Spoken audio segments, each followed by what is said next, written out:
Hey y'all, Marcus Murray here. We'll go ahead and do some more Zenless Zone Zero.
When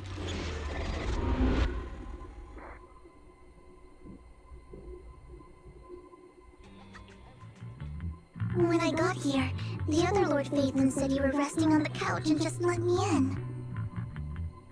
I meant to keep you company while you slept, but then I dozed off myself. Ugh. I was going to sit here looking super cute, hands cupping my face. You know, like the #1 sleepy face I want to wake up to pose. I can't believe I ended up falling asleep myself.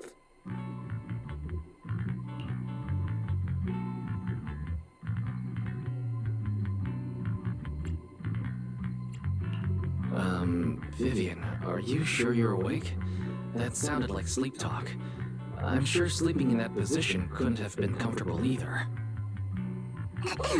No, Lord Phaethon. I was just worried that I had disturbed your rest. Just being able to see you sleeping peacefully is already the highlight of my day. No, my entire month. Though it is a bit late, but...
Good morning, Lord Phaethon.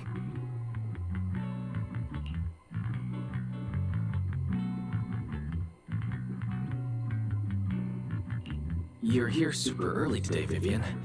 Is there something urgent?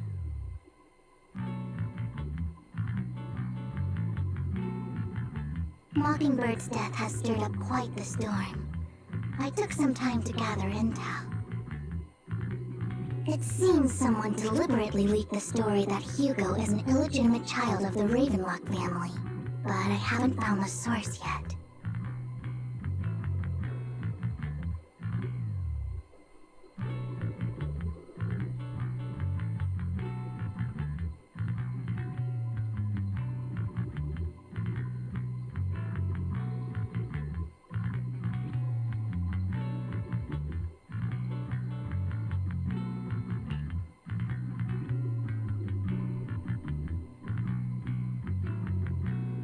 Could it be Hugo's uncle, Hartman? Maybe he's trying to turn people against Hugo and Mockingbird by playing the illegitimate child card.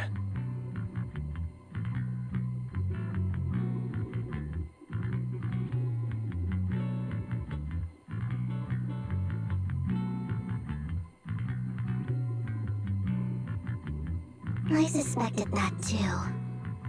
He could be using Hugo's background to make people believe Mockingbird is just another Top's pawn.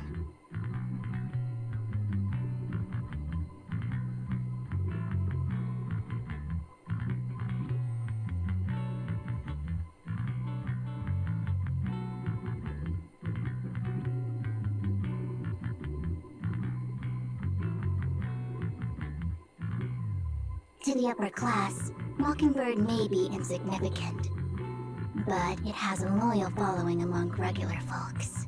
But after some digging, I was surprised to find that the public isn't turning on Hugo. They're actually starting to see him in a better light. Some people feel bad for him, some relate to his struggles, and Hartman's the one getting all the heat.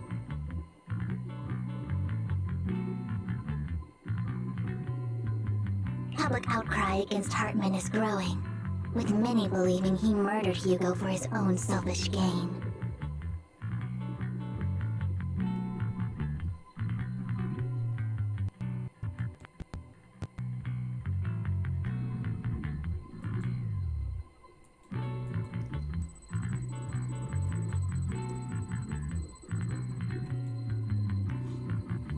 TOPS is hosting an industry summit this week, a responsibility usually handled by the Ravenlocks. But my sources tell me another family has taken over this year at the last minute.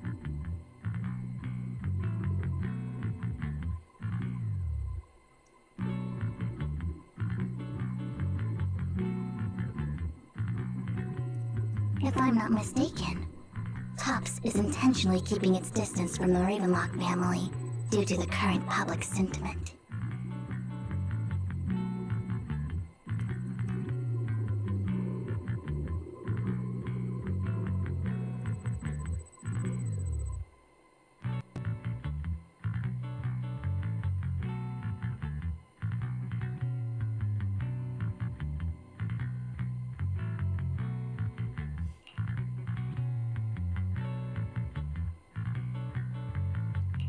Based on our past experience with Hartman, he's not the type to sit back and let anyone mess with his power or interests.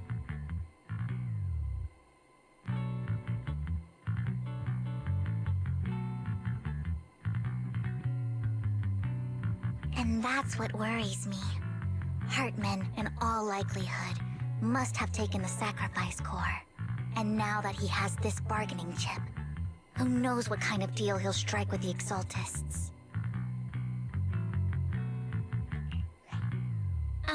Sorry for interrupting. Can I borrow Wise for a minute? Oh, no problem at all. I'm sure you have important faith in matters to discuss. Take your time. I'll just be waiting outside. Wait! Don't go outside, Oh, don't mind me, Lord Phaethon. I wanted to browse the videotapes anyway. I'll be right here. Just let me know when you're done. Thank goodness Vivian didn't walk out the main door. Lycon's been pacing around outside for like half an hour and scared off at least 5 customers. He's stressing over what he did to Hugo in front of Vivian, but he really needs to talk to us. Maybe you should go speak with him first? Sure, I'll go talk to him. At the end of the day, we're all after the same enemy. As proxies, we should become the bridge between them.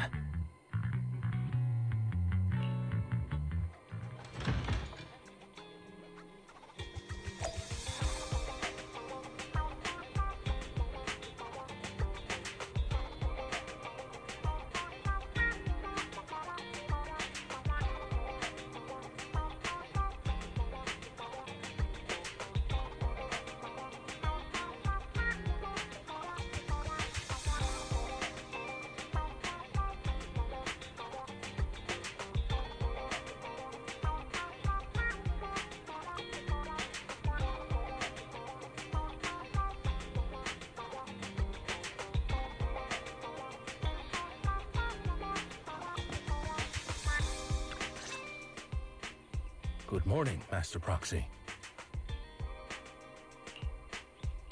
Good morning. Belle just let me know you wanted to talk to us and Vivian about something?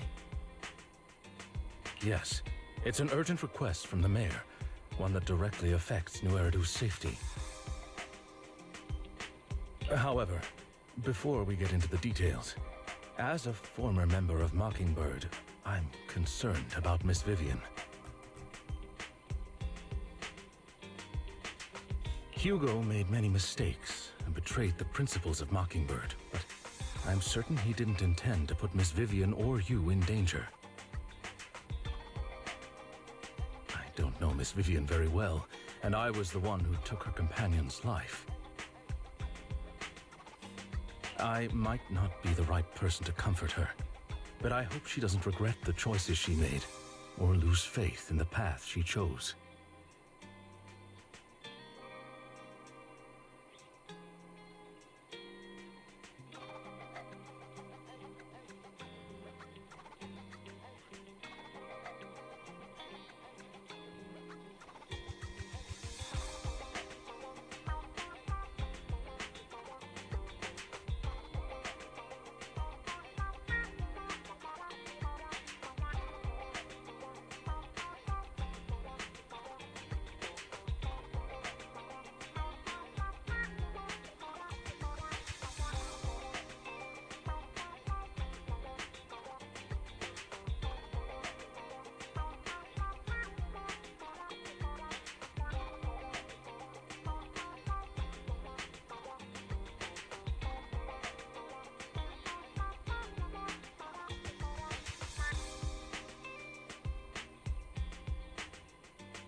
Vivian doesn't seem down at all. In fact, she's been actively gathering intel. I think she's handling this with even greater calm than I am.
If you're feeling bad about what happened with Hugo, it might be a good idea to talk to Vivian directly.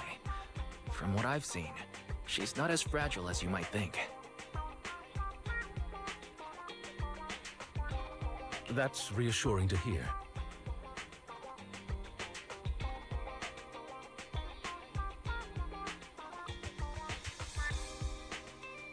I trust your judgment. You've always had a sharp eye for people.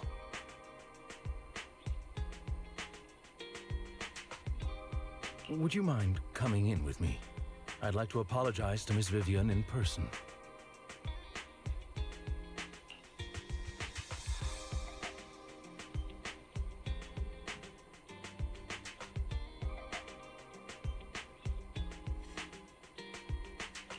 Sure, but just to be clear, I'm staying neutral and not picking sides.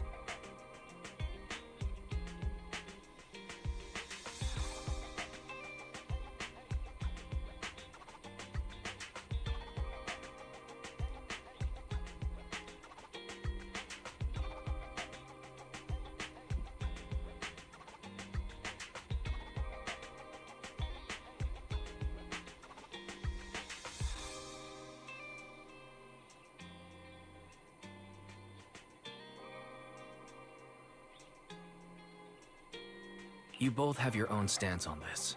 As a proxy, I'll do my best to help facilitate honest communication.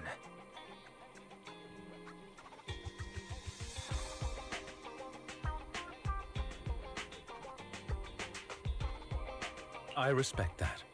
Thank you.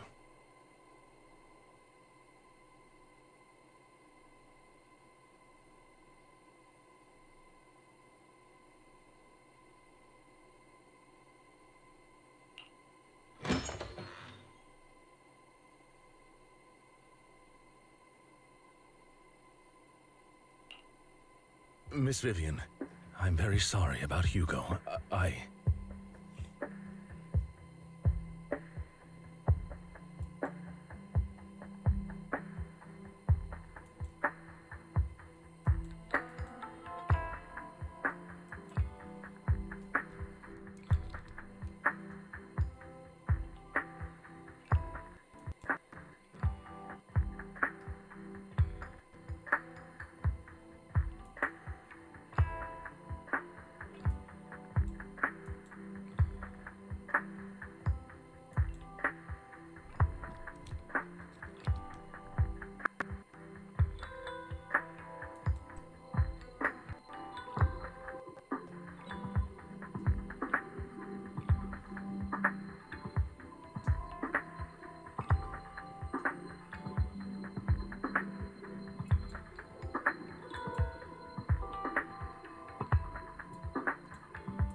You don't have to explain anything.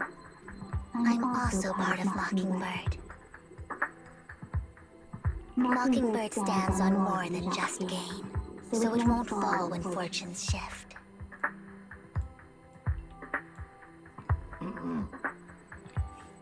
Hugo had his fixations and ambitions. I also have things I must see through. I'm determined to get to the bottom of the Exaltists and the sacrifices.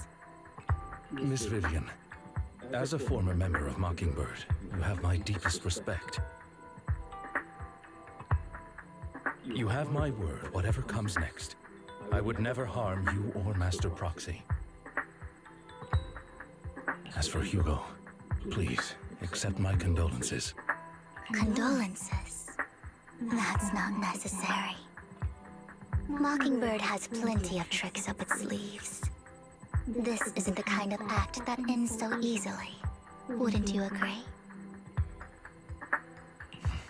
You're right. I'm glad you guys are on the same page. But why do I feel like I'm being left in the dark? Master Proxy, I believe we all share the same goal. Uncover the truth of the Exaltists and the sacrifices. The Mayor has tasked me with inviting you to take on this mission, and hopes we can work together moving forward. If the Mayor wants to work with us, I trust he will demonstrate his sincerity in kind. Mockingbird will not serve as a pawn for the powerful. That will never change. Of course. While the Mayor cannot handle this personally, he will make sure we have all the intel and support we need.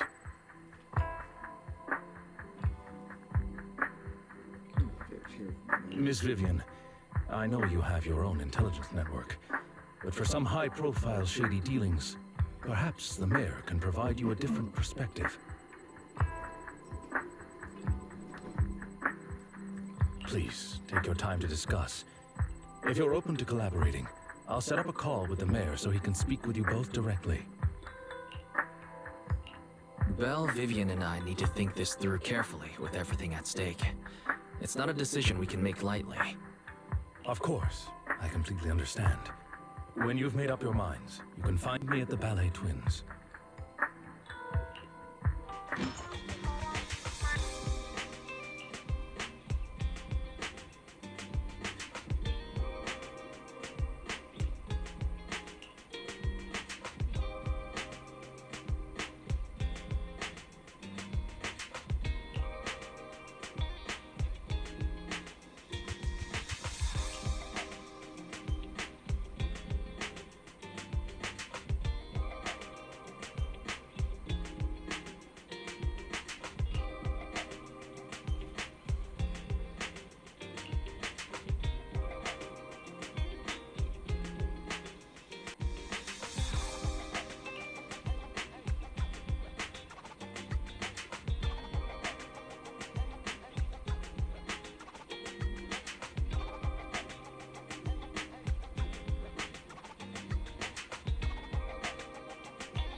I'll connect the call to the mayor now.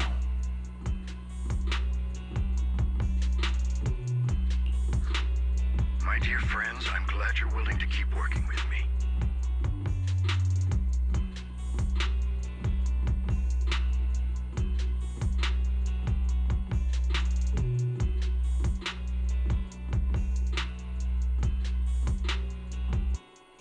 I'm truly sorry about what happened to Mr. Hugo Vlad.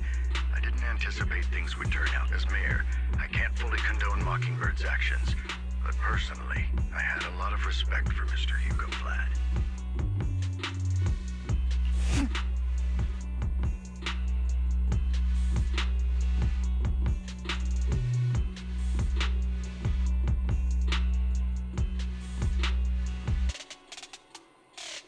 I looked further into Bringer's map.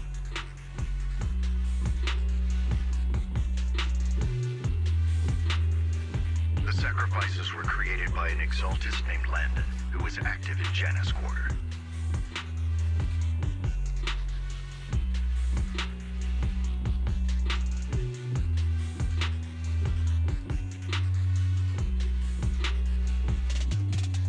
Mr. Landon passed away in an accident a few years ago.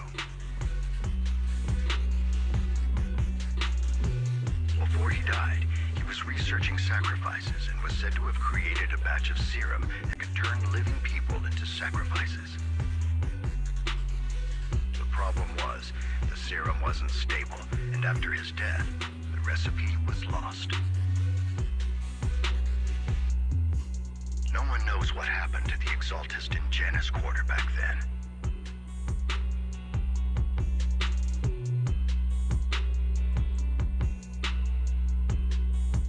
But it's clear that after the leader died, there haven't been major exaltist activities in the area.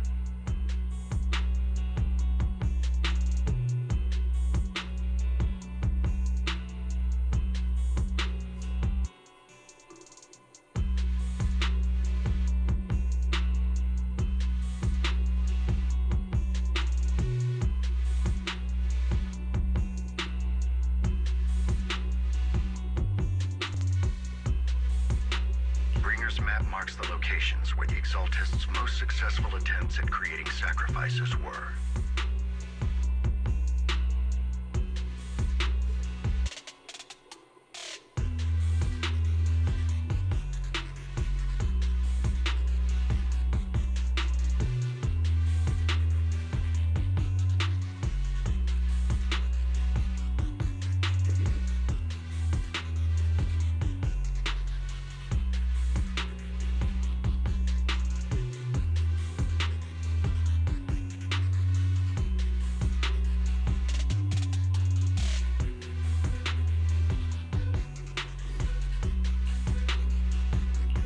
The leader of the Exaltists in Janus Quarter died a few years back. They haven't been active since.